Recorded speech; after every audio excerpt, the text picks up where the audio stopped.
I offer my respects to all of you. Upanishads are the sacred books of the East. Thousands of years before they came into existence, they were composed not by ordinary men, not by the highly intelligent, but by men of realization. Their experiences are put in beautiful words, and these words are there in the Upanishads. They are the holy sayings. They were admired by the great thinkers, even like Schopenhauer, like Deussen,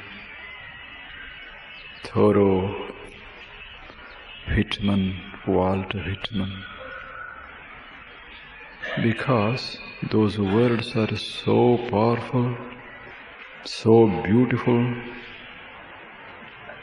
that you cannot remain without admiring them. If there are beautiful flowers here, even the sinner has to admire the beauty of the flowers. His heart may be ugly. He may have committed so many sins, but the flowers are there so beautiful.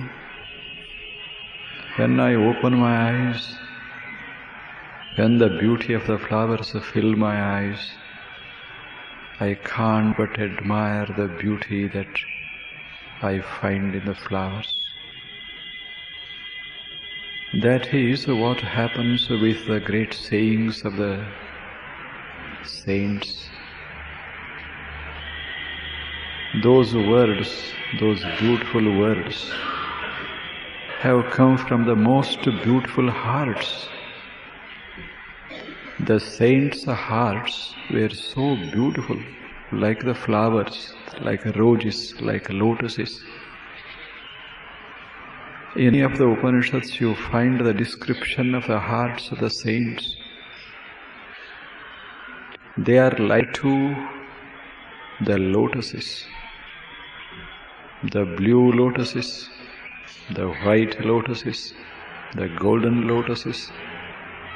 Their hearts were so beautiful. If the heart itself is beautiful, how can the words that flow out of that heart be ugly? Therefore, those words are called mantras. They were called mantra. Mantra means just hear them and the heart changes.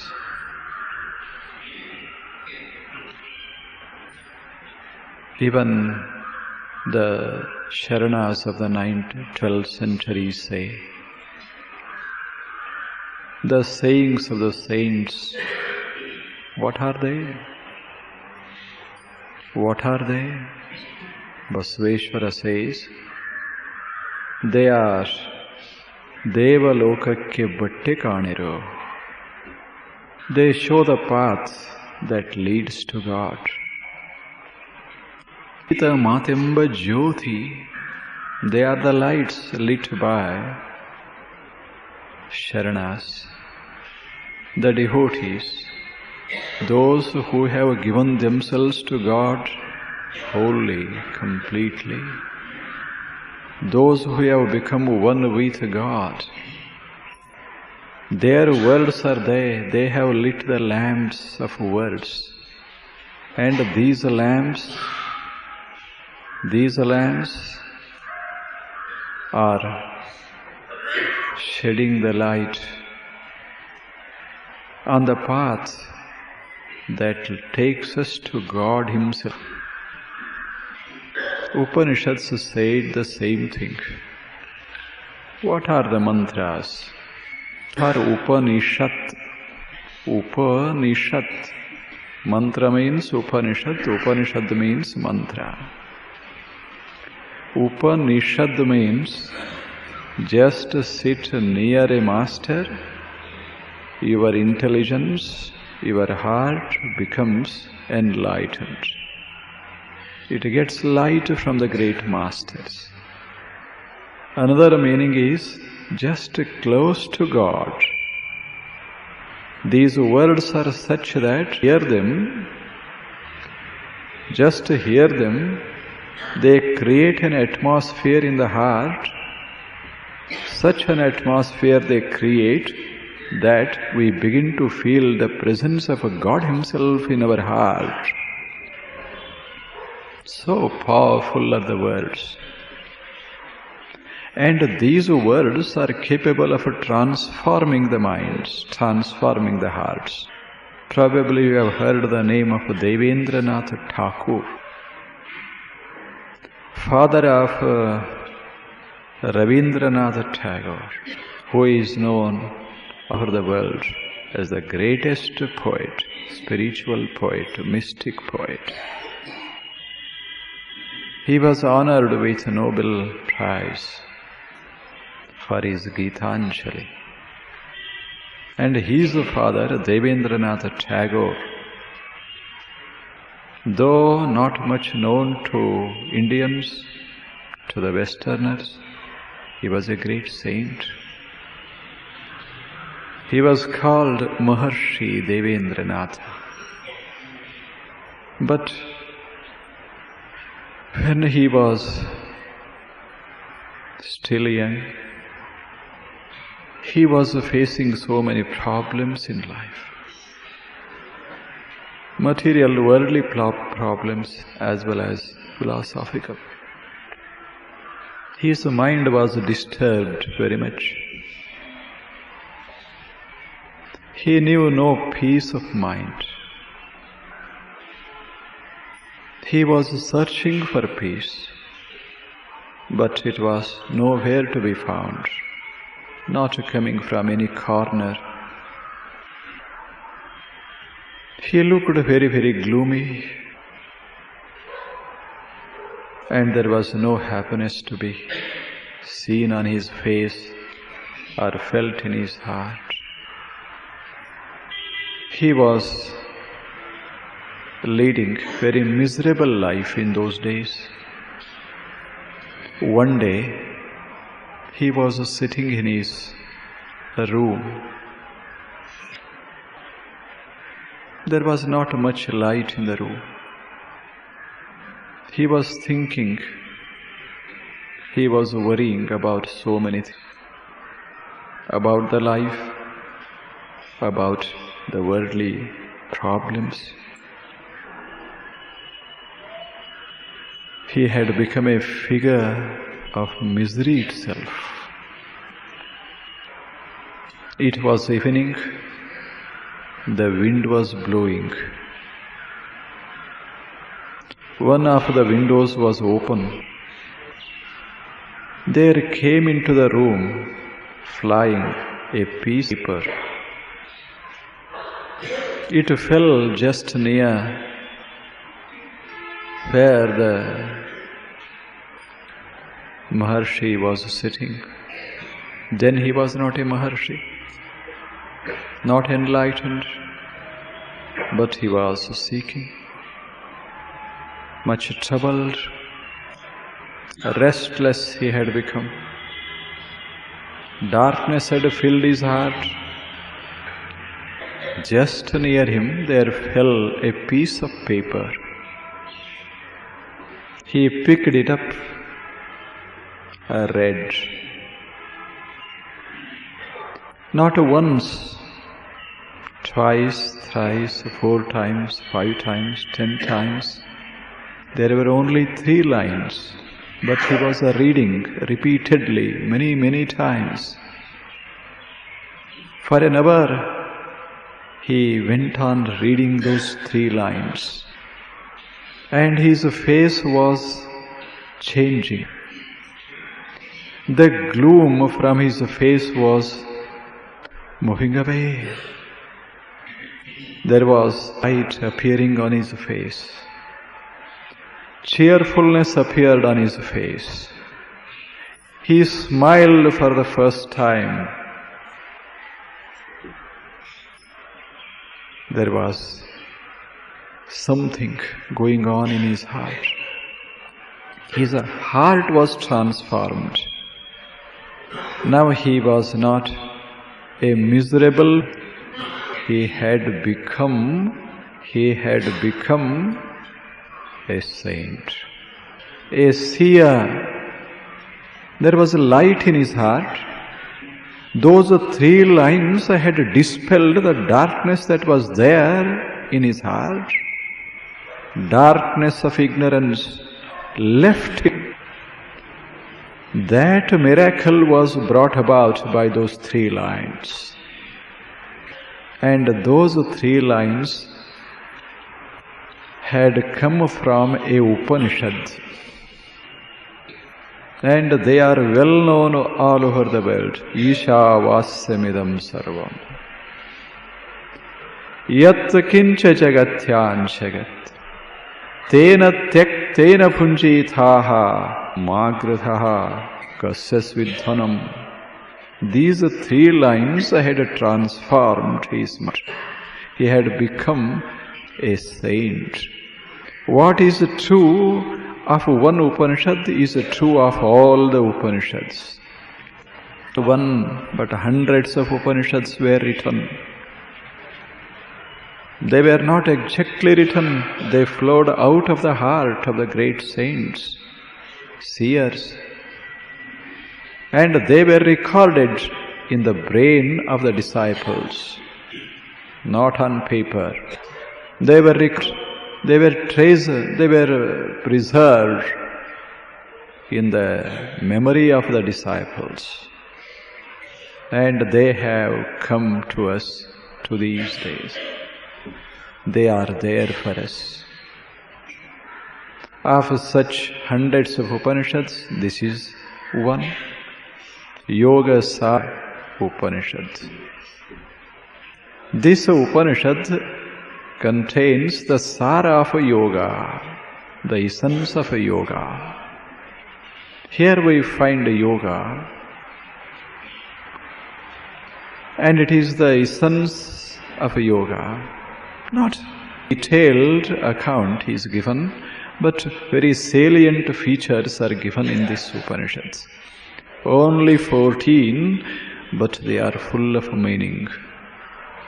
Such things, such lines are called aphoristic verses. Very brief lines, very brief sentences, but full of meaning. Unless we have a background philosophical, background mystical, it is not possible to feel the wisdom that is contained in those lines. Such sentences are called aphorisms. Aphorisms. Aphoristic statements. And the first statement in this Upanishad is Atha Ataha Yogam Vyakhyāsyāmaha. Athato Yogam Vyakhyāsyāmaha. This is the first verse. So simple, so small, but just to see so many problems he deals with in this small sentence. Athato yogam vyakhyāsyāmaha. Vyakhyāsyāmaha. Here I teach the yoga. Here I give the knowledge of yoga. I give an exposition of the essential teachings essential knowledge that is there in I am going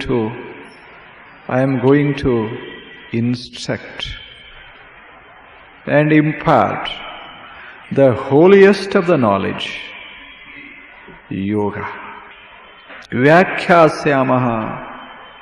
A Rishi says, I am going to expose this wisdom, this knowledge. Why? Because I have it. Simple. Why I am teaching this yoga? If anybody asks the sayer, the saint, he says, because I have it.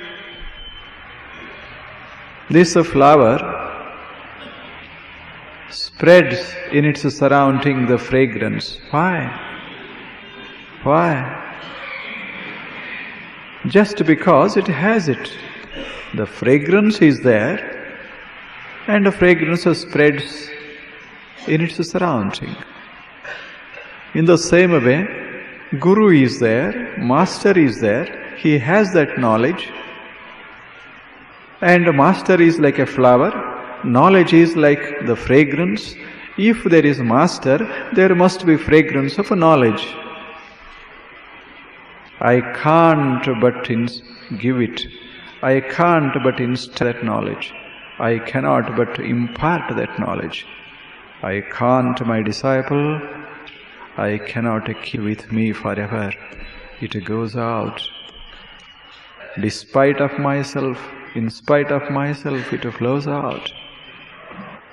Means a master is not doing any effort to teach the Vidya. He is there. If there is a disciple, it begins to flow out. This is called Upadesha. Upadesha is not the product of effort, but it is a natural happening. It just happens. If there is a master, it just happens that he begins to teach. So much knowledge is there in him. It is not a simple knowledge. It is not an ordinary knowledge. Just have it and enjoy the peace of mind. Just have it and forget all the misery from life. Just have it and you will not be there. What exists is just a saint, a light in life. Such is the way of teaching of the rishis. Vyakhyāsyāmaha. I teach this knowledge, I teach this yoga only because I am a yogi. He says. I give this knowledge. Why? Because I have that knowledge. The knowledge is so precious that it cannot be wasted on anybody. You are a disciple, therefore I am teaching the yoga. Atha means then. Atha means then. This word suggests the eligibility of the disciple. Who is to receive this knowledge? Who is competent to have this knowledge? If there is no competence, if there is no eligibility, then there is no meaning in teaching yoga, in teaching Upanishads. To receive Upanishads, one must be eligible for receiving it. What is eligibility? What is this competence? What are the qualifications of the person who is going to receive the Upanishadic knowledge, this spiritual wisdom? The Upanishad says, the first competence is, qualification is, you must be in a position to understand what I am saying. That means you must be awake. If you are sleeping, there is no use of teaching. First. The second is, if you are drug addicted, then there is no meaning in teaching these Upanishads. Yoga is not for the people who have given themselves to addiction, whose mind is fresh, whose mind is not dull, whose intelligence is agile, active. Only such a person can have the knowledge of the Upanishads, but not one who has become a slave to passions, because mind must be very alert to receive this holiest of the holy knowledge. Therefore he says, disciple, man, you must be fully awake and must have the capacity to understand what I am going to say.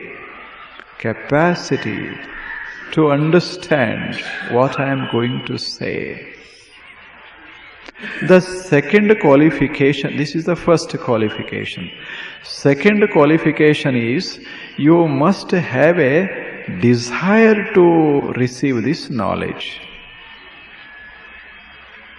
And this desire must be very, very strong desire, intensive desire one must have. If the desire is weak, then there is no use of receiving this knowledge. It is a waste of time.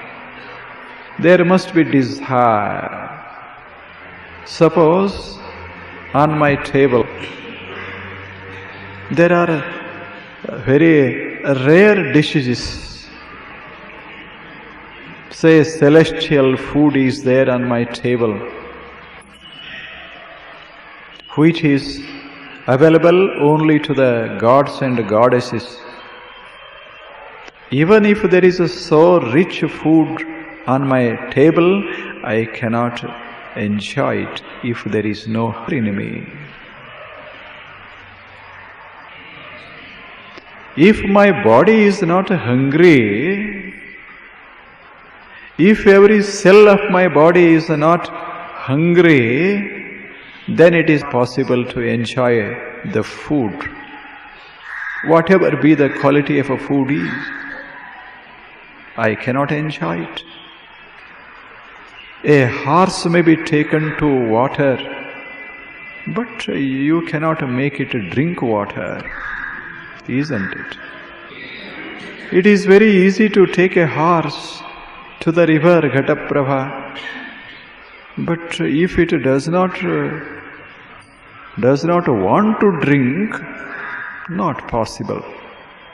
Not even God can make it drink water. The body should say that I need water. If the body is thirsty, if there is so much thirst in me, in my body, then even a small glass of water becomes so sweet. It gives me great joy. Joy does not come from the food, from water, from milk, or from some eatables. It comes from the hunger of the heart. One must be hungry for it. Similarly, knowledge is a celestial food. It is a spiritual food. Spiritual wisdom is a spiritual food. If it should give me joy, then I must have a strong, an intensive, a burning desire for receiving this knowledge. And this desire is the second qualification which is expected to be there in the heart of a disciple. This is the second one. Third qualification is, I should not hate anything for any reason, anybody for any reason. Hatredness, if there is in my mind, then my mind cannot enjoy the spiritual wisdom. Hatredness is a poison, a kind of poison. It is a poison. It burns me and also burns those people who are in my surrounding. Poison, hatredness. Anger is different. Hate is different. Anger appears and disappears. Hate once enters my mind, it does not leave me until it kills me. Hatredness.